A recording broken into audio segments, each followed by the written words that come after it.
अस्सलाम वालेकुम। एक बार जब जिब्राइल अलैहिस्सलाम आप सल्लल्लाहु अलैहि वसल्लम के पास आए तो आप सल्लल्लाहु अलैहि वसल्लम ने देखा कि जिब्राइल कुछ परेशान है। आप सल्लल्लाहु अलैहि वसल्लम ने फरमाया, जिब्राइल क्या मामला है कि आज मैं आपको गमज़दा देख रहा हूँ। जिब्राइल ने अर्ज़ की, महबूब कुल जहाँ, आज मैं अल्लाह पाक के हुक्म से जहन्नम का नज़ारा करके आया हूँ। उसको देखने से मुझ पे गम के आसार नमूदार हुए। नबी सल्लल्लाहु अलैहि वसल्लम ने फरमाया, जिब्राइल मुझे भी जन्म के हालात बताओ। जिब्राइल अलैहिस्सलाम ने अर्ज़ की कि जहन्नम के कुल 7 दर्जे हैं।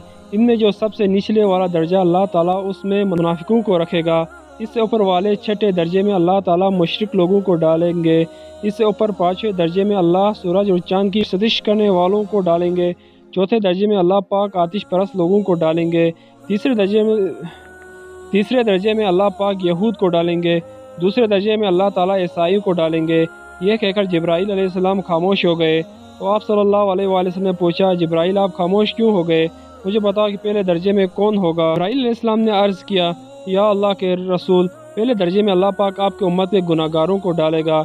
जब नबी करीम सल्लल्लाहु अलैहि वसल्लम ने यह सुना कि मेरी उम्मत को भी जहन्नम में डाला जाएगा तो आप बेहद गमगीन हुए और आपने अल्लाह के हुजूर दुआएं करना शुरू की। 3 दिन ऐसे गुजरे कि अल्लाह के महबूब मस्जिद में नमाज पढ़ने के लिए तशरीफ़ लाते, नमाज पढ़कर हुजरे में तशरीफ़ ले जाते और दरवाज़ा बंद करके अल्लाह के हुजूर रो रो कर फरियाद करते। साहबा हैरान थे कि नबी करीम सल्लल्लाहु अलैहि वसल्लम पे ये कैसी कैफियत तारी हुई है, मस्जिद से हुजरे जाते घर भी तशरीफ़ लेकर नहीं जा रहे।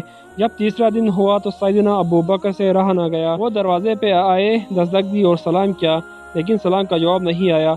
आप रोते हुए सैयदना उमर के पास आए और फरमाया कि मैंने सलाम किया लेकिन सलाम का जवाब न पाया, लिहाजा आप जाएं, आपको हो सकता है सलाम का जवाब मिल जाएगा। आप गए तो आपने 3 बार सलाम किया लेकिन जवाब न आया। हज़रत उमर रज़ियल्लाहु ताला अन्हु ने सलमान फ़ारसी को भेजा लेकिन फिर भी सलाम का जवाब न आया। हज़रत सलमान फ़ारसी ने वाक़ये का तज़किरा अली रज़ियल्लाहु ताला अन्हु से किया।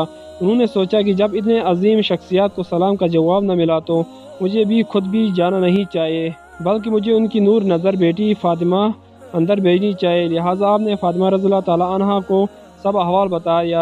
आप हुजरे के दरवाजे पे आई, अब्बा जान अस्सलाम वालेकुम। बेटी की आवाज़ सुनकर महबूब कायनात उठे, दरवाज़ा खोला और सलाम का जवाब दिया। अब्बा जान आप पर क्या कैफियत है कि 3 दिन से आप यहाँ तशरीफ़ फरमा है?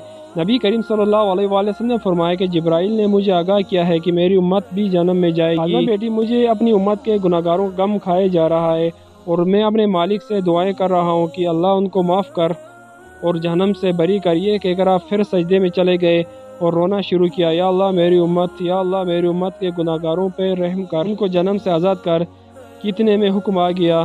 तर्जुमा, ए मेरे महबूब गम न कर, मैं तुमको इतना अता कर दूंगा कि आप राज़ी हो जाएंगे। आप सल्लल्लाहु अलैहि वसल्लम खुशी से खिल उठे और फरमाया, लोगों, अल्लाह ने मुझसे वादा कर लिया है कि वो रोज़ क़यामत मुझे मेरी उम्मत के मामले में खूब राज़ी करेगा और मैं उस वक़्त राज़ी नहीं होना जब तक मेरा आखिरी उम्मती भी जन्नत में न चला जाए।